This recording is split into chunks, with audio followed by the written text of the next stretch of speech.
Good evening. I'd like to ask you a few questions. Annie, is this a good time? Good evening, Jim. I'm just finishing up with some chores. It's all right. How are you doing? Tomorrow you and Stuart will be at home, right? Yes. Stuart, who works in another city, is coming here for a meeting at the head office, so he will be home from tomorrow until Saturday or Sunday. Since it's so important, I'm taking a day off tomorrow too. So we'll both be home all day tomorrow. If you don't mind, I was thinking of showing up too, if that's okay. No problem, but are you coming alone? Yes, I am. You see, as you know, Annie, Stuart hates his mother's meddling terribly. He's resolved to never tell her about this visit. If she finds out, she'll definitely go to see him. She's so nosy. Yes, that's what I've been told too. So that's why I'm bringing it up. I'm going to go out in the morning and say, I'm going to see a local friend of mine who's in the area. Actually, I'm not lying, because I'm really going to meet my friend. I'm going to visit my friend, and then I'm going to see you both for the first time in a long time. Is that okay? I see. No problem. Well then, I'll let Stuart know the plan. Thank you. So tomorrow, after I meet my friend, around 1 p.m., I'll come to your place. Is that all right? Yes, I'll be waiting for you. Annie, I'll need you to do some housework over here tomorrow. Take the day off from work to come. Can you reply? What? Don't say what. Say yes. That's the only acceptable response. Also, when you come here, come by car, not public transit. I'm going to the supermarket, and I'll have lots of heavy groceries. I can't tomorrow. I have important things to do. Huh? Some errand? Are you saying there is something more important than helping your mother-in-law? I just told you the only acceptable response is yes. I'm afraid I can't, even though normally I would. The timing doesn't work for me. Tomorrow's errand is really important to me, and it's my #1 priority. I'm sorry, but I can't help you, Susan. If you could ask me on a different day, we can set something up. But if you ask me out of the blue... It's just a little housework and some shopping. You're not close enough to go there and come back quickly, so it's difficult. Hey! What is it you're doing if an hour and a half out of your day is a hassle? You must be so disorganized or lazy. You really have a hopeless personality, don't you? You are so useless. No matter what you say, there will be no change of plans. Bye now. Hello, Annie. Hello, Jim. I've called Stuart, but I think I'll be arriving there in about 20 minutes. Yes, take your time. I'll be waiting for you. Hey, idiot! What time are you coming over here? I've been waiting until now. I still have all the cleaning and shopping to do. You are the daughter-in-law. You're the one who's supposed to be doing all the housework, and you're the one who left it all undone. So get your ass over here. Come here in half an hour. You'll have to prepare dinner, too. This is your punishment for talking to me like a smartass. I'll let you off with this much, so be grateful and come and do it. Don't be lazy. Come quickly. Oh my God, Susan. I told you I was busy and you ignored me.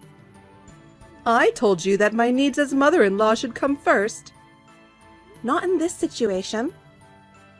You should at least do the housework in your own home yourself. Oh, you're such a moron. You idiot wife. If you can't listen to me, you have no value. Now, divorce my son and get the hell out of my life. Susan, you might want to stop being so abusive to me. Huh? That's a terrible accusation to call me abusive. I'm just trying to discipline my moronic daughter-in-law who doesn't listen to me. Your husband Jim is very angry. What? Susan, that's enough. What? You? What are you suddenly talking about? Don't play dumb with me. I'm at Stuart and Annie's house. What? Stuart came home over the weekend for work. I came to see him on the way to see my friend. Stuart is home? This is the first I've heard of it. I didn't let you know. I didn't tell you.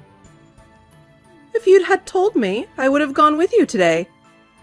Then I could have disciplined Annie in person. Why didn't you tell me? Stuart asked me to keep it quiet, so I didn't tell you. Stuart did? Why? He's not the kind of boy who would cut his mother out of his life, is he? You're still unaware, huh? Unaware of what? That Stuart is annoyed by you. What? Being annoyed by me? That can't be true. I've loved him so much ever since he was born. How can a mother's love for her child be so deep and he can't feel that? You should realize that your mother's love is actually your own self-indulgence. Stuart is fed up with all your interfering, even after he's grown up. How can you say that? You're the one who should have done something as Stuart's father. What about you? I don't know how much I can call it fatherly. But I'm proud to say that I'm what Stuart needs as a parent when the time comes. Huh? What are you talking about? What makes you think he feels that way? Let me give you 2 examples. The first one, I've been introduced to a classmate who says he is Stuart's best friend. What? Best friend? You know Curtis, don't you? What? Curtis? The boy I told him not to hang out with because he grew up in an orphanage? You mean Stuart was friends with that boy, ignoring what I told him? That's right. Oh my God! Orphans are nothing but losers when they grow up. Curtis is now the president of a company with an annual sales of 1.5 billion. What? He studied with the best university overseas while earning his own tuition, graduated, and started his own business. When I met Curtis, Stuart said, he's going to be a big shot someday. Unlike you, he had a good eye for people. That parentless man is the president of a company with an annual sales of 1.5 billion? You're kidding, right? How is that possible? Let's go to the second one. Annie, who became Stuart's wife. Stuart introduced her as the girl he's thinking of marrying, 2 years before he came to tell us he was marrying her. What?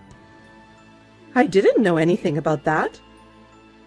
He said he wouldn't introduce her to us until the last minute because he knew his mother would object for no reason if she knew. So then, that's why he rejected my idea for who he should propose to. Because he was already dating Annie. Who in the world was this matchmaking with? You know her. It was Amelia. Huh? You mean that Amelia? Yes. She and I worked at the same part-time job and we got to know each other very well. She's charming, beautiful, and the daughter of a CEO. She's a much better match for Stuart than Annie, who's from a mere working-class family. And Annie is an idiot wife who can't even listen to me. If this was going to happen, I should have forced him to marry Amelia back then. That Amelia, though. She's a single mother now with 3 children whose fathers are unknown. Huh? She's divorced and her parents have disowned her. Huh? She's that kind of woman? She's the daughter of a CEO. Everyone in her hometown knows about it. Your prejudice, which only looks at the surface, is so obvious. No, but I didn't mean it that way. Once again, I'm glad Stuart has a good eye for people. If he had followed your advice to choose someone, He might have had to go through an unnecessary life of hardship. I'm also glad he didn't inherit an insane personality like yours. I'm glad he grew up to be a decent human being, even with you as his role model. I don't mean to be. I'm getting off track here. I didn't realize you were also so verbally abusive. I was just trying to keep her in line. I think that idiot wife and other such abusive words are unacceptable. Stuart is nodding his head in agreement. Even Stuart? It's terrible. You're all excluding me, treating me like some villain. I'm leaving now. Let's talk about our future. Our future? 10 years ago, I gave up and accepted your personality. But this time, there are too many things I can't overlook. I'm not going to change my mind about this. Annie! Where the hell did you go? Answer me! Yes, what is it? You! Where on earth have you run off to? I came to check the house, but it's deserted. Oh, you're home after all. You were right to take your husband's advice and move out first. Huh? My husband's advice? Well, I suppose he's not your husband anymore. The divorce papers were officially accepted, weren't they? Shut up! It's his fault for not understanding my feelings for my child. But I'm sure Stuart will understand. Even though Jim told you so much, you still don't understand. What? Annie, you only spent 3 or 4 years with Stuart.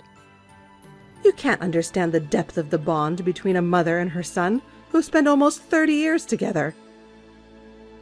Stuart is being deceived by you people. He would never cut me out of his life. Stuart decided we should move out to get away from you. What? To be precise, he decided to take me with him to the city he works in. He took you to live in the city? I decided to go with him because I can work remotely. Well, then, I'll come with you.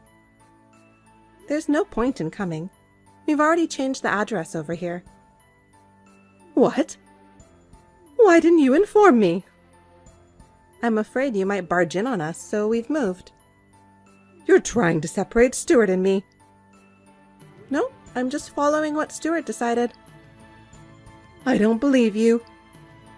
Give me back my little Stuart. Uh-huh. If that's how it is, that's fine with me. As long as you can't understand Stuart's feelings, you might as well think you'll never see him again. Huh? I have nothing more to say. Bye now. Hey, Annie! What did you mean by that? Tell me, Annie! Confident in her absolute love, no one's advice seemed to reach Susan's heart. Stuart has always been troubled by over-interference by his mother. He often consulted his father, his best friend, and me, his wife, about every problem, trying not to lose his common sense. On the day his parents' divorce was finalized, he said, "It's finally over." My father-in-law, Jim, said, "I'm sorry it took so long." After he said that, they both felt relieved. I also felt relieved thinking about everything they had lived through. So my mother-in-law was cut off from both her husband and her son. But then she fell in love with a young man who looked like her son. She spent all the money she had on him, and before she knew it, she was deep in debt. I'm afraid of what happens to people who can't stop themselves, but I have no intention of helping her at all. Stephen, can you make some time for me? I have a question I want to ask you. Can I call you? Oh, now? Right now, if possible. It's important. What's so important? I'm in the middle of a conversation with my parents. Can't I call you when I get home? I'm calling because I want to hear from you as soon as possible. If you can't take the call, you can just text with me.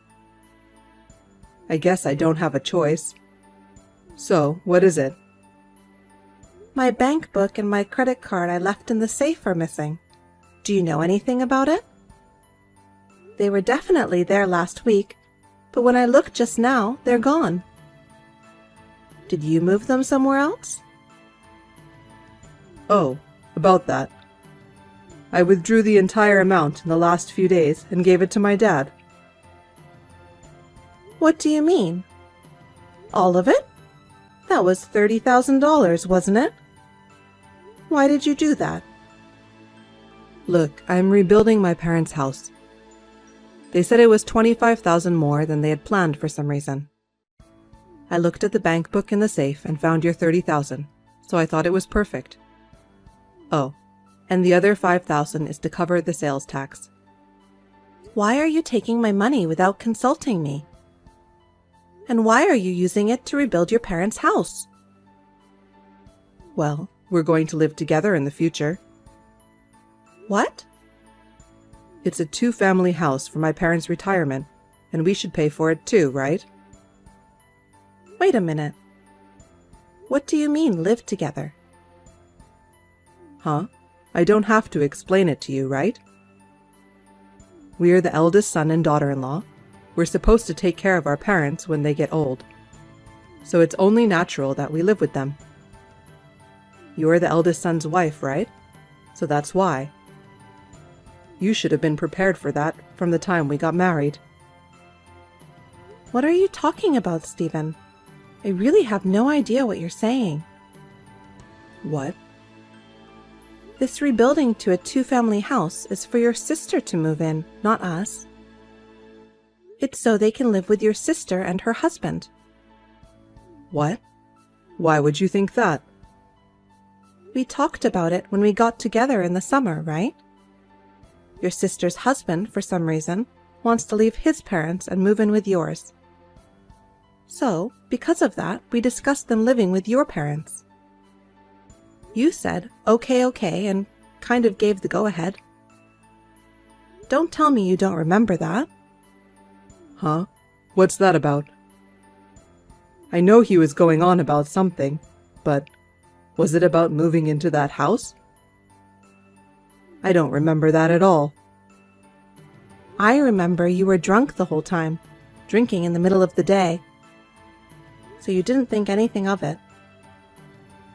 That's, Your father and mother are more comfortable with their own daughter. So, in other words, they'd prefer to live with her rather than me. That's already in the process of being discussed with them. So we can't live with my parents? Does it mean that the two-family house is not for us? I'm the eldest son. How is that possible? You know what? Even if you didn't hear what was said during our summer gathering, didn't you think it was strange that we never talked about the reconstruction of your parents' house, even though it's already in full swing? At that point, didn't you at least think something was off? You didn't at least think something was wrong at that point? No, I'm the eldest son and I'm supposed to live with them. Well, anyway, that's not what I'm asking you about right now. Why did you take my bank book without asking me? That money was saved up when I was single. It's not yours. Even if we were to move in with your parents, you can't just use it without my permission. You have about $10,000 of savings money, don't you? If you want to help your parents, use your own savings first. No, you know what? Actually, I already spent it. What did you spend it on? I paid for my parents' vacation. You mean that long trip overseas last year? I wanted them to enjoy some time alone before we move in together. But your sister and her husband are the ones moving in with them. Well, I didn't know that, so you can't blame me. It wasn't on purpose, so don't blame me. It's not that you didn't know, it's that you didn't listen to me. On top of that, you wasted $10,000 with your mistake. On top of that, you even used up my $30,000. I know you want to show respect to your parents, but the way you did it was wrong. I'm sorry I was wrong about so many things. But you know what? Your 30 grand and my 10 grand were our money. It doesn't matter when we saved it up. What's wrong with using a married couple's common property to help out their parents? What are you talking about? The money you save when you're single, even after marriage, your spouse can't spend it without your permission. Huh? What kind of rule is that? I'm just telling you what the law says. The law? Is there really a law like that? The money you saved when you were single is your own property. Just because we're married doesn't mean you can spend my $30,000 without my permission. And I can't spend your $10,000 without your permission either. Do you get it? What's with all this the law crap? Marital duties and respect to parents are more important than those things. Don't you have any feelings for your relatives? Don't you appreciate my devotion to my parents? If you want to use your own money for this devotion, you can do whatever you want. I'm saying I wish you would have consulted me before taking out my money. It was a mistake to give each other our passwords. I think we should just get a divorce. What? Why? I didn't think you were this selfish and stupid. I don't trust you, so I'm going to consult a lawyer. Of course, you'll have to return that $30,000. Hey, calm down. I'll be home soon. Let's talk about this properly. I can't. I'm going to go stay at my parents' house now.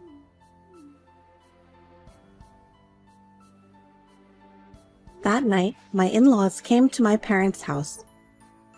They said that my husband had told them that my $30,000 was money that he had saved by himself.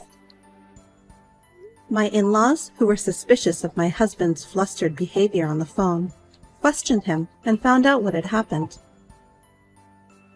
In a panic, they came to apologize with the bank book, credit card, and $30,000 in cash that had already been withdrawn.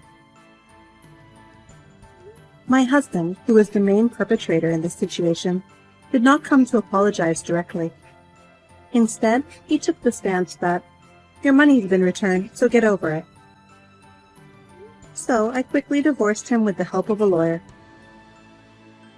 However, after that, I continued to receive messages from him asking me to get back together with him, so I blocked him. I also changed my phone number and email address, moved out of my parents' house, and started working.